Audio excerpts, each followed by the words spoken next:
우리가 결정하기를 미루거나 생각의 미궁에 빠지는 이유는 대부분 불안하기 때문입니다. 불안을 회피하기 위해, 더 정확하게 말하자면 책임져야 할 것을 책임지지 않기 위해 생각을 붙잡는 거죠. 답이 없는 생각일수록 좋습니다. 오래 되풀이해서 생각할수록 지금 직면해야 하는 일을 미룰 수 있으니까요. 그런데 이런 패턴은 결과적으로 큰 대가를 치르게 합니다. 끊임없이 과거를 후회하느라 현재를 생생하게 살아가지 못하니까요. 과거에 어떤 선택을 했든 선택보다 중요한 건 그 선택에 대해 책임을 지는 태도입니다.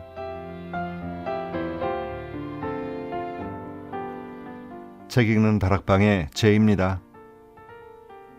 미래를 생각할 때 여러분은 걱정부터 앞서나요? 아님 좋은 일이 많을 거라는 희망에 기분이 좋아지시나요? 아마 대부분의 사람들이 걱정을 더 많이 하지 않나 싶은데요.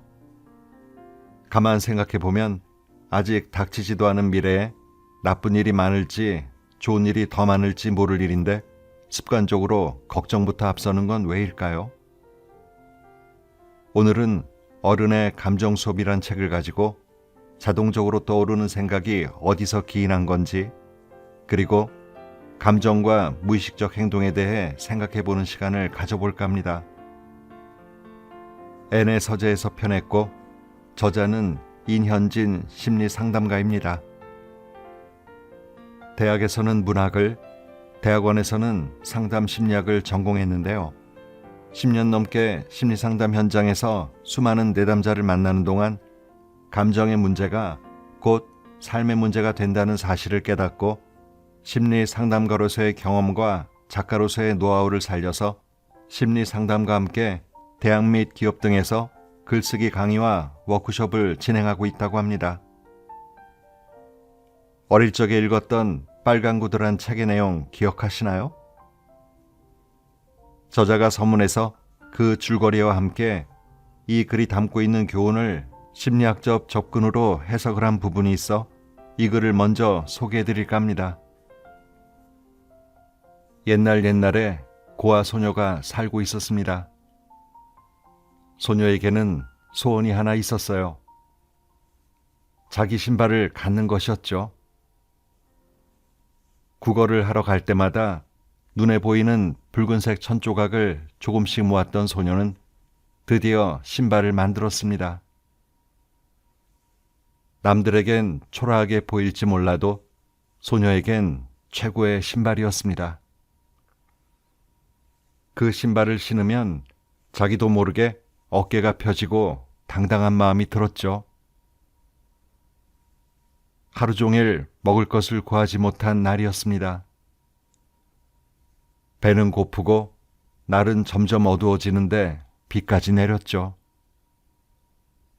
어디선가 마차 바퀴 소리가 들렸습니다. 고개를 드니 마차가 소녀 앞에 멈춰 있었습니다. 그 안에서 곱게 차려입은 할머니가 고개를 내밀더니 소녀에게 사정을 물었습니다. 소녀의 이야기를 들은 할머니는 마차에 소녀를 태우고 자기 집으로 향했습니다. 집에 도착하자 할머니는 소녀에게 말했습니다. 오늘부터 여기가 너희 집이니 편하게 지내렴. 소녀는 난생 처음 하녀들에게 둘러싸여 거품 목욕을 했습니다. 목욕을 하고 나오니 소공녀가 입을 법한 옷들이 놓여 있었습니다. 그리고 바닥엔 반들반들 윤이 나는 까만 에나멜 구두가 한 켤레 있었습니다. 소녀는 두리번거리며 자기 신발을 찾았습니다. 하지만 너무 낡아서 불태워버렸다는 대답만 돌아왔죠. 마음속에서 무언가 솟구쳤지만 소녀는 아무 말도 하지 못했습니다. 몇 년 후 소녀는 교육을 잘 받은 얌전한 숙녀가 되었습니다. 할머니가 원하는 모습으로 살고 있었지만 점점 생기를 잃고 있었죠. 교회에서 견진성사를 받는 날이 다가오자 할머니는 소녀를 데리고 새 구두를 사러 갔습니다.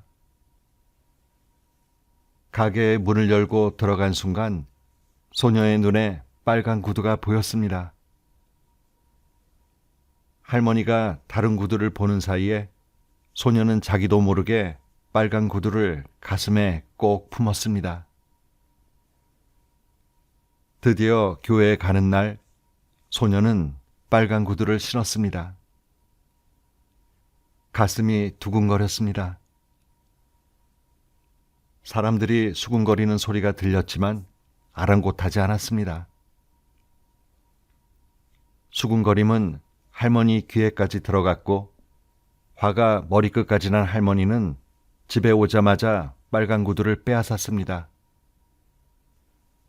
그날 이후 할머니는 구두를 숨기고 소녀는 어떻게 해서든 구두를 찾아내는 일이 반복되었습니다.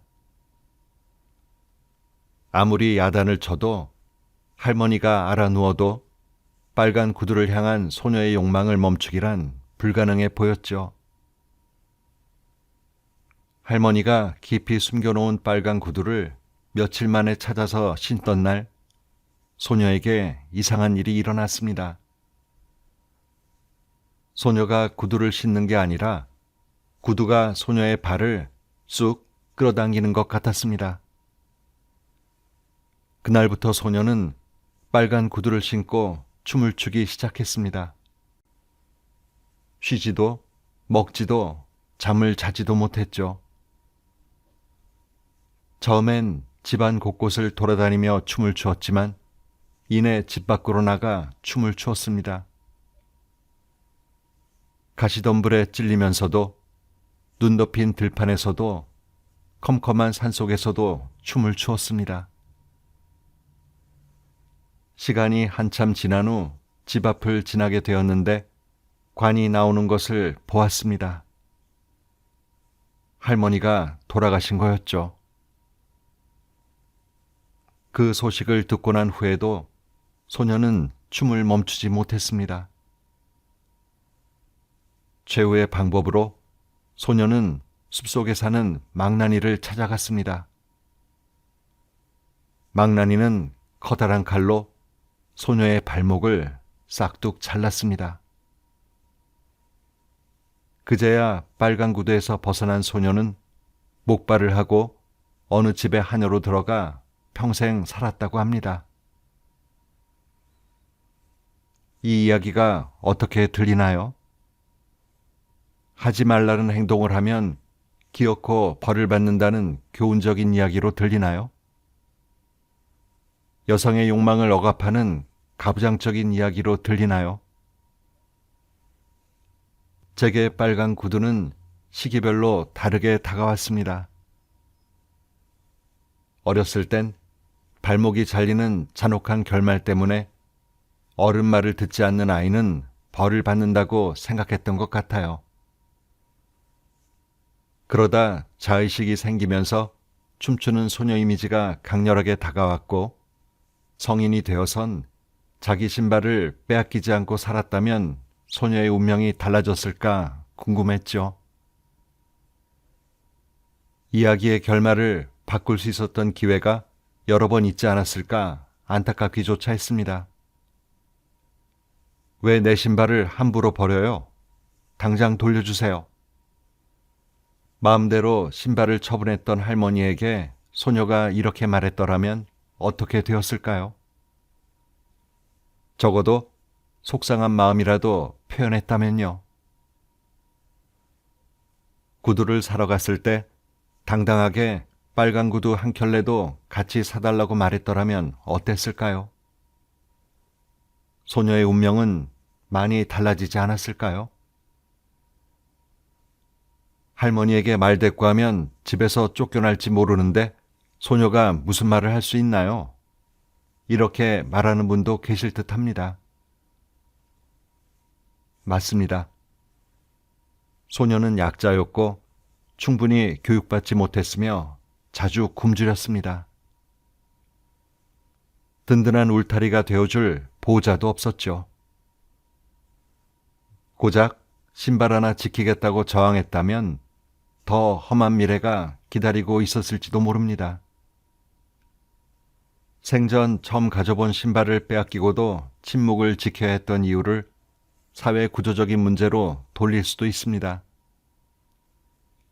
이유를 찾자면 100가지도 넘겠죠. 그런데 어딘가 비슷하지 않나요? 우리가 그토록 갈망하는 내면의 열정 혹은 꿈을 외면할 때 하는 말이랑요. 동화 속 신발은 자기답게 살아가게 하는 것을 의미합니다. 뺏겨서는 안 되는 것이죠.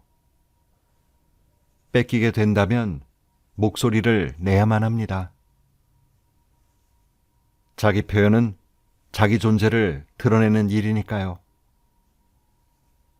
하지만 소녀는 마땅히 그러해야 하는 순간에 자신의 목소리를 내지 못했습니다. 빨간 구두에 대한 지독한 결핍으로 빨간 구두를 욕망하기만 했죠. 할머니를 속이고 빨간 구두를 신고 춤을 추러 나가는 일을 멈추지 못했습니다. 자기가 무엇을 원하는지 명확히 알고 있지 못했기 때문이죠. 소녀가 구두를 신는 게 아니라 구두가 소녀를 끌고 다녔습니다. 그리고 결과는 우리가 아는 그대로입니다. 왜 번번이 자신에게 도움이 되지 않는 선택을 할까? 이 이야기는 자신의 가장 중요한 것을 뺏기고도 아무 말도 하지 못하면 어떤 일이 생기는지 생각하게 합니다.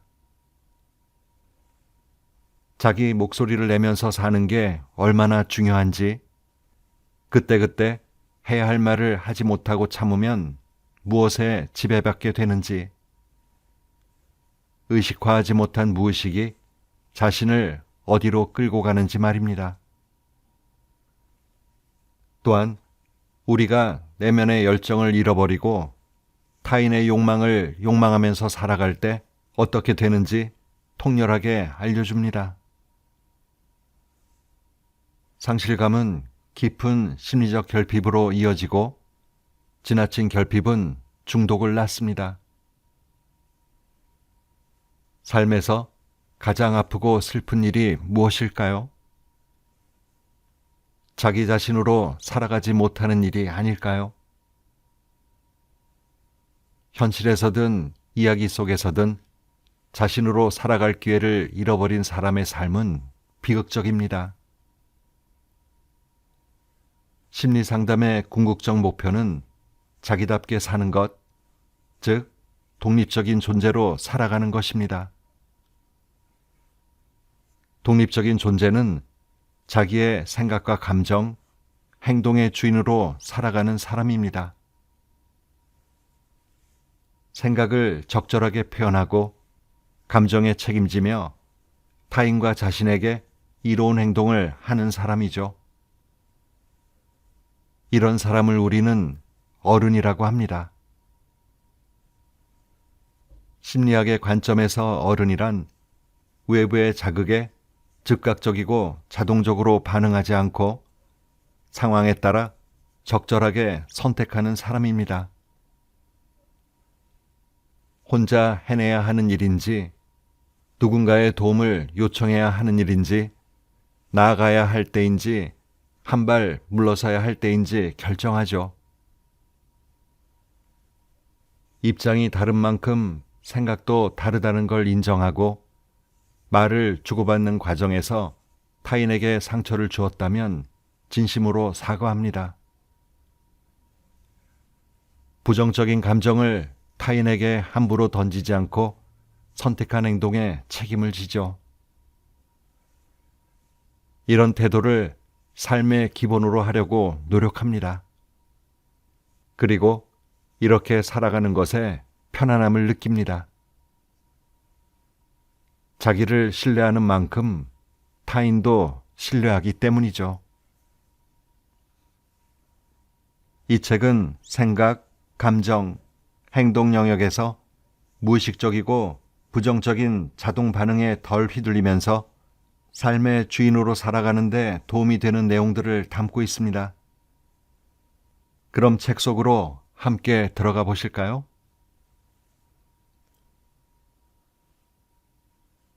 생각도 습관이다.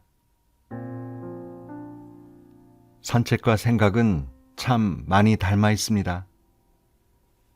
하나의 길에서 또 다른 길로 접어들듯 한 가지 생각에서 또 다른 생각으로 옮겨가곤 하니까요. 발길 닿는 대로 걷다가 엉뚱한 길로 접어들기도 하고 생각하지도 못한 곳을 발견하기도 합니다.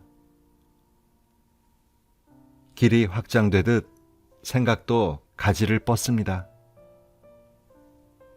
점심 메뉴나 주말에 볼 영화 등 일상적이고 소소한 것에서부터 삶과 죽음, 사랑과 이별, 일과 인간관계에 대한 것까지 다양하게 나아가죠. 반면 같은 길만 고수할 때도 있습니다. 공사 중이어서 보도블록이 다 뒤집힌 길도 늘 이용하는 길이라는 이유만으로 불편함을 감수합니다. 차가 가로막고 있는데도 골목의 좁은 틈새 사이로 굳이 몸을 집어넣습니다. 마치 다른 길은 없는 것처럼 같은 생각을 하고 또 할 때가 있지 않나요? 같은 생각에 사로잡힐 때가 많다면 습관적으로 그 생각을 하고 있다는 뜻입니다. 그리고 습관적으로 하는 생각은 대부분 몇 가지 주제에 한정되어 있습니다. 일을 제때 끝내지 못하면 어떡하지? 노후에 돈이 없으면 어떡하지? 사람들이 날 싫어하면 어떡하지? 공통점이 느껴지나요? 생각의 대부분을 차지하는 것은 걱정입니다.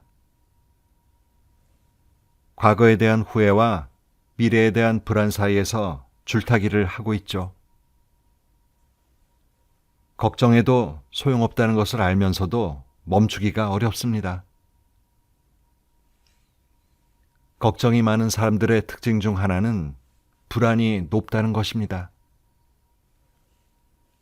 불안이 높으면 걱정이 많아지고, 걱정이 많아지면 불안도 높아집니다. 악순환인 셈이죠.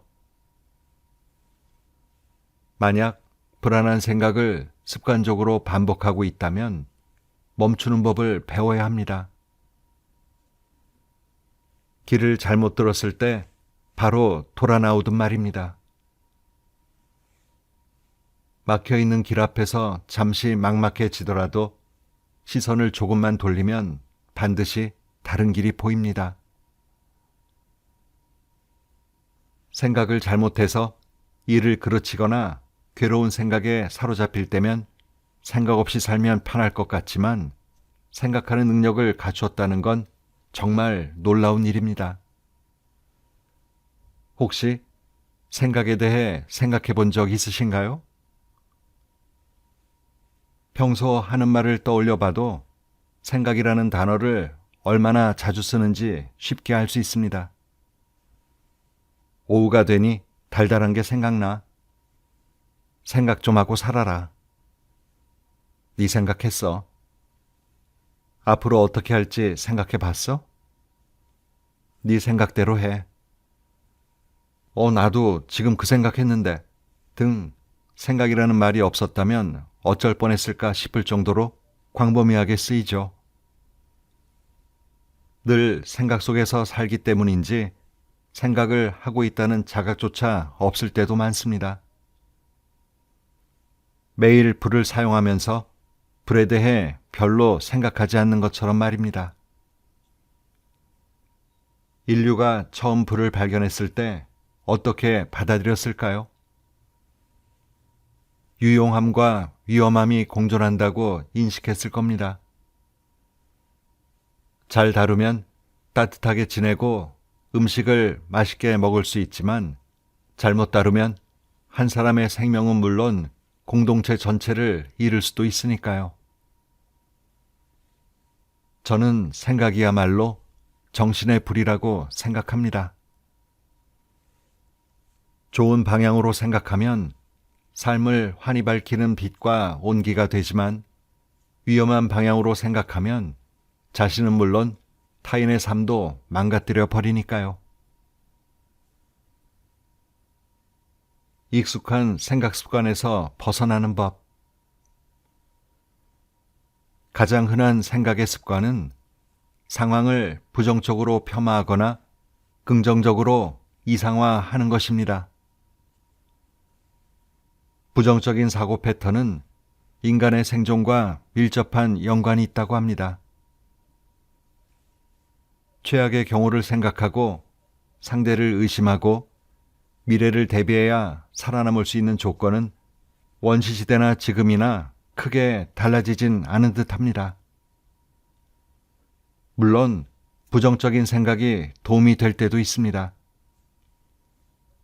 신중하게 생각함으로써 합리적으로 판단하고 이상적인 기대를 낮춰 현실적인 기준으로 바라보게 하죠. 하지만 부정 필터가 지나치게 작동하면 상대를 비난하거나 상황을 어둡게 보는 일이 많아집니다. 긍정적으로 생각하는 건 분명 좋은 일입니다. 자신과 타인, 세상에 대해 긍정적으로 생각하는 사람은 자존감이 높고 좌절을 견디는 능력도 강합니다. 사람들 사이에서 인기도 많아 어디에 있던 따뜻한 난로처럼 온기를 느끼게 하죠. 그러나 과도한 긍정 필터는 현실에서 중요하게 다뤄야 하는 문제를 회피하게 합니다. 좋은 게 좋은 거지라는 생각으로 부당한 일을 겪고도 자기 목소리를 내지 못하거나 책임을 미루기도 합니다. 건강하게 생각하는 습관을 기르려면 다른 관점으로 바라보는 연습을 해야 합니다. 익숙한 길이 아닌 새로운 길을 찾아보는 것과 같죠. 물론 옳다고 믿어온 생각에 스톱을 외치는 게 쉬운 일은 아닙니다. 우리는 기본적으로 자아의 고집, 내가 옳다는 생각에 사로잡혀 있으니까요. 내가 옳으면 상대도 옳다고 머리로 생각하긴 쉽지만 첨예한 갈등이 생겼을 때 상대가 옳다고 인정하기란 여간 어려운 일이 아닙니다. 상대가 옳다고 인정하기보다 더 어려운 건 내가 틀렸다는 사실을 인정하는 겁니다. 그런데 이 또한 생각의 습관입니다. 옳다, 그르다로 판단하는 흑백 논리에 사로잡혀 있는 것이죠. 어떤 상황에서 반복적으로 드러나는 자신의 생각을 관찰해 보면 자신에 대해 많은 걸 알 수 있습니다. 생각이 습관이라는 사실은 우리에게 오히려 굿뉴스입니다. 습관은 바꿀 수 있는 것이기 때문입니다. 예를 들어 매사 부정적으로 생각하는 습관이 있다면 긍정적으로 생각하는 연습을 통해 균형을 잡을 수 있습니다. 구체적으로 어떻게 하면 될까요? 두 가지 연습 방법을 제안합니다. 첫째는 자신을 다양한 관점으로 바라보기입니다. 예를 들어 자신의 어떤 점을 부정적으로 바라보고 있다면 긍정적인 면도 찾아보는 겁니다. 저는 민감성이 높은 편에 속합니다. 타인의 말 한마디에도 신경을 쓰고 작은 자극에도 예민하게 반응하죠.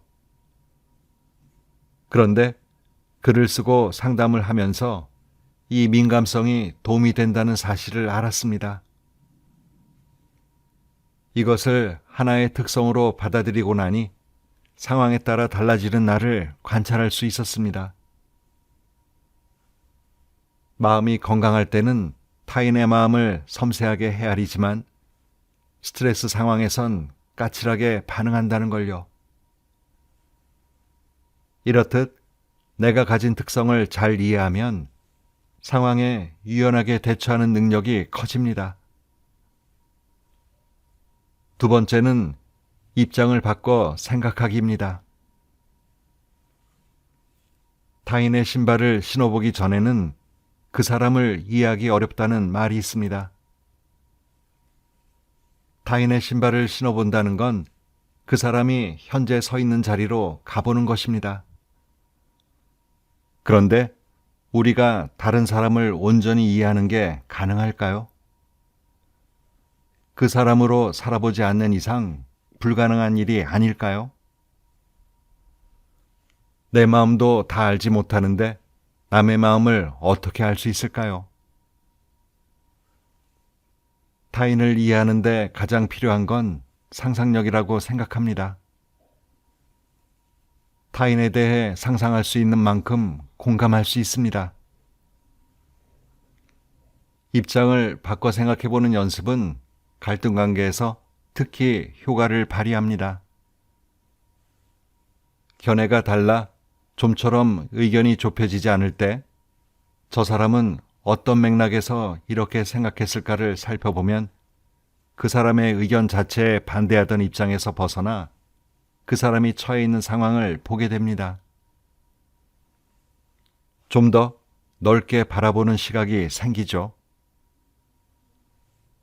내 주장을 철회할 생각은 없더라도 상대를 이해하는 마음을 갖게 되면 공격적인 말로 상처를 주는 일을 멈추고 섣부른 판단으로 관계를 망치는 잘못을 덜하게 됩니다. 갓난아이는 자신의 욕구에만 충실합니다. 배고프면 울고 졸리면 칭얼대죠. 쾌를 추구하고 불쾌는 피하며 눈앞의 욕구를 채우는 것에 치중할 뿐입니다. 그러다 타인의 욕구를 알게 되는 순간이 옵니다. 자신은 물론 타인의 마음을 입체적으로 조망하며 다양한 측면을 헤아리게 될 때 우리는 성장합니다. 지혜로운 인간 호모사피엔스는 전망하는 인간 호모 프로스펙투스이기도 합니다.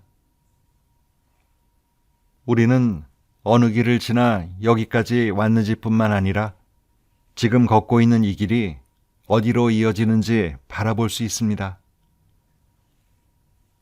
그것을 가능하게 하는 모든 것의 출발선이 바로 생각입니다.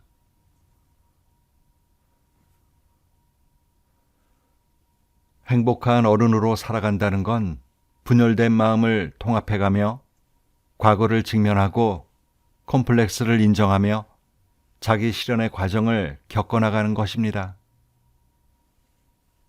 나에 대해 더 잘 알게 될 때 우리는 자신만의 삶을 창조할 수 있습니다. 내가 진정 원하는 것을 안다는 것, 나를 안다는 것이 참 말처럼 쉽지가 않습니다. 하지만 나만의 진정한 행복은 바로 여기서부터 출발한다는 걸 생각해 보면 시간이 걸리더라도 집요하게 내 안을 들여다보고 또 들여다봐야 할 겁니다. 오늘도 좋은 하루 보내세요.